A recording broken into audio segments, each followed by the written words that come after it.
Hello friends, welcome to our channel and good morning to all of you. ఈరోజు మనం concept of the డేలో ఒక scheme గురించి మాట్లాడుకోబోతున్నాం. ఈ స్కీమ్ని నిన్న మన భారతదేశ ప్రధాని గారు అనౌన్స్ చేశారనమాట. ఎస్పెషల్లీ నిన్న మనకి రామ్ మందిర్ ప్రాణ ప్రతిష్ఠ జరిగింది కదా. ఈ యొక్క రామ్ మందిర్లో ప్రాణ ప్రతిష్ఠ జరిగిన తర్వాత మరి రాముడు ఏ వంశానికి చెందినవాడు? రాముడు ఈ యొక్క సూర్య వంశానికి చెందినటువంటి వ్యక్తి రాముడు.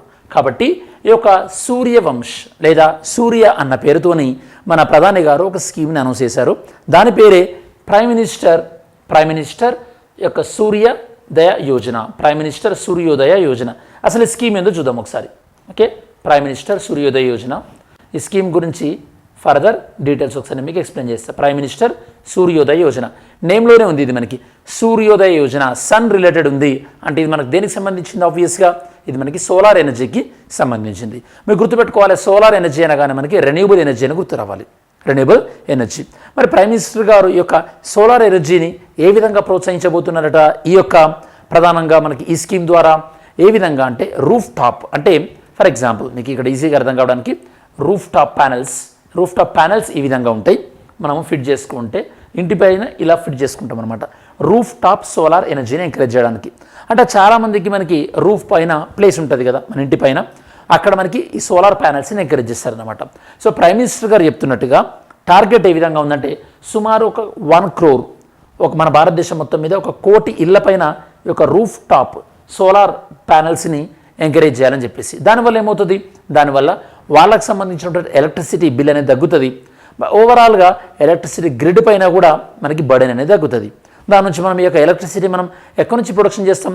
నార్మల్గా మనం ఈ యొక్క కోల్ నుంచి ప్రొడక్షన్ చేస్తాం కాబట్టి మన కోల్ యూసేజ్ కూడా తగ్గుతుంది అనమాట. ఇది మెయిన్ కాన్సెప్ట్.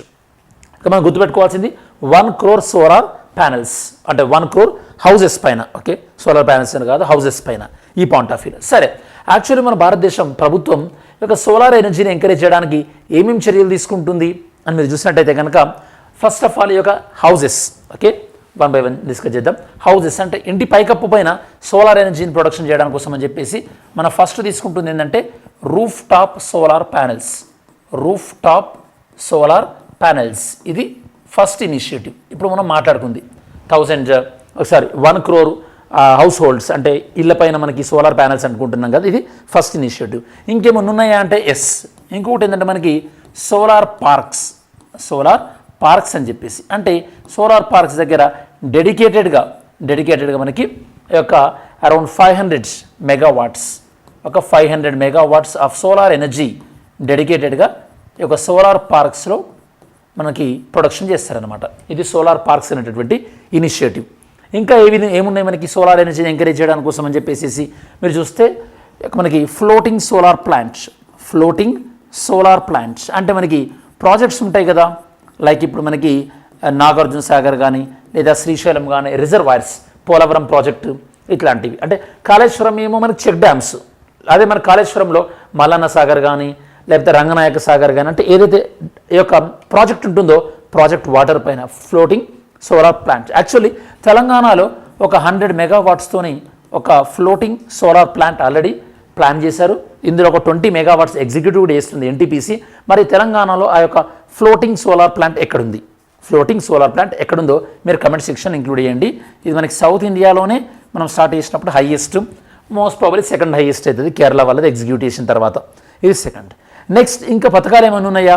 ఎస్, మనకి ప్రైమ్ మినిస్టర్ అజయ్ అనేటువంటి ప్రోగ్రామ్ తీసుకొచ్చాం.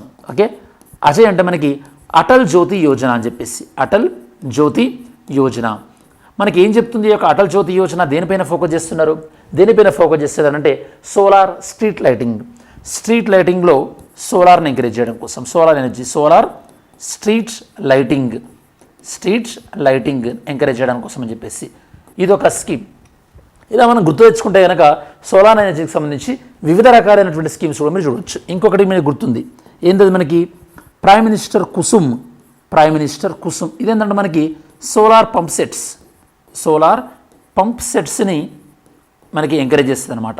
అంటే రైతులకి సోలార్ పంప్ సెట్స్ ఎంకరేజ్ చేయడం ద్వారా అప్పుడు ఏమవుతుంది? వాళ్ళు యూజ్ చేసేటటువంటి సోలార్ ఎనర్జీ తగ్గుతుంది, ఎలక్ట్రిసిటీ ఎనర్జీ తగ్గుతుంది, వాళ్ళ సోలార్ ఎనర్జీ పెరుగుతుంది. వీలైతే కనుక వాళ్ళు గ్రిడ్స్, అంటే వాళ్ళు ఎక్కువ ప్రొడక్షన్ ఉంటే వాళ్ళు తిరిగి ఈ యొక్క డిస్కామ్లకి అమ్ముకోవచ్చు కూడా. పిఎం కుసుమ్. ఇవి మన భారతదేశ ప్రభుత్వము ఈ యొక్క సోలార్ ఎనర్జీని ఎంకరేజ్ చేయడానికి. Even policy point of view చూస్తే కనుక మనకి already national action plan for climate change అని చెప్పేసి, national action plan for climate change అని చెప్పేసి ఇందులో కొన్ని మన మిషన్స్, ఇందులో ఎన్ని మిషన్స్ ఉంటాయో కమెంట్ చేయండి స్టూడెంట్స్. ఇందులో ఎన్ని మిషన్స్ ఉంటాయి? ఇందులో ఉన్నటువంటి వన్ ఆఫ్ ద మిషన్ ఏంటంటే solar mission. Solar mission one of the mission. Okay, very very important. Next, మరి సోలార్ ఎనర్జీని మనం వాడడం వల్ల ఏమవుతుంది? మనకి కార్బన్ ఎమిషన్స్ తగ్గుతుంది. ఏ విధంగా? మనం ఎప్పుడైతే సోలార్ ఎనర్జీని వాడతామో అప్పుడు ఎలక్ట్రిసిటీ, మామూలుగా వాడేటటువంటి ఎలక్ట్రిసిటీ కన్జంప్షన్ తగ్గుతుంది. ఎప్పుడైతే ఎలక్ట్రిసిటీ కన్జంప్షన్ తగ్గుతుందో మనకి ఇప్పుడు ఎలక్ట్రిసిటీ ఎలా ప్రొడక్షన్ చేస్తున్నాం? కోల్ ద్వారా ప్రొడక్షన్ చేస్తున్నాం.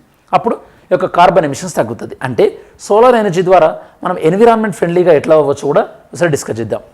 యాక్చువల్లీ మన ఇండియా ఈ యొక్క కాప్ సమావేశాలలో, కాప్ మీటింగ్లో ప్రతి కంట్రీ కూడా వాళ్ళు ఎంత టార్గెట్స్ పెట్టుకున్నారు అని మనం చెప్పాల్సి ఉంటుంది అనమాట. ప్రతి కంట్రీ కూడా దాన్ని మనం ఏమంటామంటే ఐఎన్డిసి అంటాం. INDC, intended nationally determined contribution. COP అంటే ఎవ్రీ ఇయర్ జరిగేటటువంటి సమావేశాలు, పర్యావరణానికి సంబంధించి, ఎన్విరాన్మెంట్ సంబంధించి. ఇండియా ఐఎన్డిసి టార్గెట్ ఏం పెట్టుకుందంటే 100 GW of solar energy. 100 GW of solar energy. Okay, ఎప్పటి వరకు? బై 2030 కల్లా మనకి 100 GW సోలార్ ఎనర్జీని మనం టార్గెట్ పెట్టుకున్నాం. ఇది ఒకటే కాదు, దాంతోపాటు మనకి ఓవరాల్ ఎనర్జీలో, ఓకే, మన ఐఎన్డిసిలో టోటల్ ఎనర్జీలో మనకి 40% ఆఫ్ ఎనర్జీ టోటల్ ఎనర్జీలో మనం దేని నుంచి తీసుకురావాలనుకున్నాం? ఈ యొక్క సోలార్ ఎనర్జీ నుంచి తీసుకురావాలనుకుంటున్నాం. Solar energy. Okay, solar energy కన్నా బెటర్ రైట్ వర్డ్ ఏంటంటే నాన్ ఫాజిల్ ఎనర్జీ అంటే శిలాజేతర ఇంధనాలు. ఆఫ్కోర్స్ అందులో ఎక్కువగా సోలారే ఉంటుంది కాబట్టి ఇది అప్రోప్రియేట్ వర్డ్. 40% టోటల్ ఎనర్జీలో. ఇవి మనం ఫిక్స్ చేసుకున్నటువంటి టార్గెట్స్. ఈ టార్గెట్స్ ఒకటే కాదు, ఈవెన్ మరి మన ఇండియా ర్యాంక్ ఎంత ఉంది స్టూడెంట్స్ మీరు చెప్పండి? సోలార్ ఎనర్జీ ప్రొడక్షన్లో ఇండియా ర్యాంక్ ఎంత ఉంది? దాంతోపాటు మన ఇండియాలో ఏ స్టేట్లో highest amount of the solar energy production అవుతుంది? ఇది కూడా మీరు కమెంట్ సెక్షన్లో ఇంక్లూడ్ చేయండి. సరే, ఇవేనా మనం ఇంకా ప్రపంచవ్యాప్తంగా ఏమైనా సోలార్ ఎనర్జీకి సంబంధించి ఏమైనా ఇనిషియేటివ్ తీసుకున్నామంటే ఎస్ తీసుకున్నాం. అదేంటంటే మనకి ఇంటర్నేషనల్ సోలార్ అలయన్స్, ISA. అసలు ఏంటి ఇంటర్నేషనల్ సోలార్ అలయన్స్? ఏంటంటే వెరీ సింపుల్. మనకి ఏ కంట్రీస్ అయితే కనుక tropic of cancer, tropic of capricorn అంటే కర్కట రేఖకి మకర రేఖకి మధ్యలో ఉంటుందో, ఎందుకంటే ఈ ఏరియాలో సన్లైట్ అట్లీస్ట్ ఇయర్లీ వన్స్ డైరెక్ట్గా ఇక్కడ మనకి సన్లైట్ అనేది ఉంటుందన్నమాట, అవైలబుల్ ఉంటుంది. Sun rays falls directly at least 90 degrees తోని. ఇది దాటితే కనుక దీన్ని మనం టెంపరేట్ జోన్ అంటాం. టెంపరేట్ జోన్లో మనకి సన్లైట్ అనేది డైరెక్ట్గా ఫాల్ అవ్వదు అనమాట. ఇక్కడ మనకి సోలార్ ఎనర్జీ అవైలబిలిటీ ఎక్కువ ఉంటుంది కాబట్టి ఈ ప్రాంతంలో సోలార్ ఎనర్జీని ఎక్కువగా మనం ప్రొడక్షన్ చేసి వేరే కంట్రీస్కి మనం ఇస్తే బాగుంటుంది కదా అన్న దాంతో ఇంటర్నేషనల్ సోలార్ అలయన్స్ అనే దాన్ని ప్రపోజ్ చేశారు. యాక్చువల్లీ ఇంటర్నేషనల్ సోలార్ అలయన్స్ని మనం COP21లో దీన్ని ప్రపోజ్ చేస్తాం. COP21 2015 దీన్ని ప్రపోజ్ చేసింది ఇండియా అండ్ ఫ్రాన్స్. మనం మీకు గుర్తుంటే ఈసారి రిపబ్లిక్ డే గెస్ట్ ఎవరు రాబోతున్నారో కమెంట్ చేయండి స్టూడెంట్స్.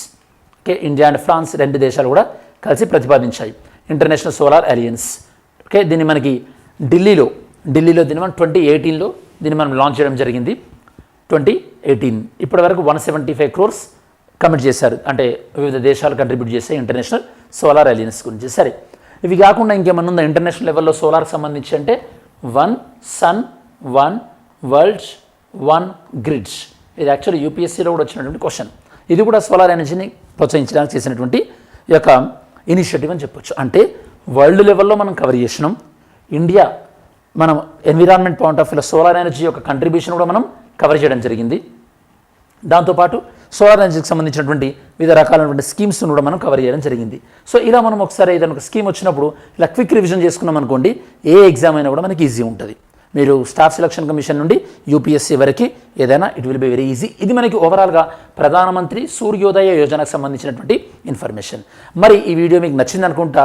ఇంకా మీకు ఏమైనా టాపిక్స్ కావాలంటే కొంతమంది ఆల్రెడీ సజెస్ట్ చేశారు, ఏంది లైక్ రూపీ కన్వర్టబిలిటీ, కొన్ని టాపిక్స్ అడిగారు, ఆ ఓస్ట్రో అకౌంట్ ఇట్లాంటివి అడిగారు. అవి చేస్తా. కాకపోతే ఏమవుతుందంటే ఈ ఎకానమీ టాపిక్ చేసినప్పుడు ఏమవుతుందంటే కొంతమంది బోరింగ్గా ఫీల్ అయిపోయి సో మనకి దాని యూటిలిటీ అనేది తెలియట్లేదు ఎకానమీ టాపిక్ చేసినప్పుడు. That is the reason. But anyhow ఆ వీడియోలో నేను చేస్తా. ఇంకా మీరు ఏమైనా సజెస్ట్ చేయండి, ఇన్నోవేటివ్గా అనిపించి చాలామందికి యూజ్ అవుతుంది అనుకుంటే డెఫినెట్గా చేద్దాం, ఇబ్బంది ఏం లేదు. Any how have a great day. Thanks for watching.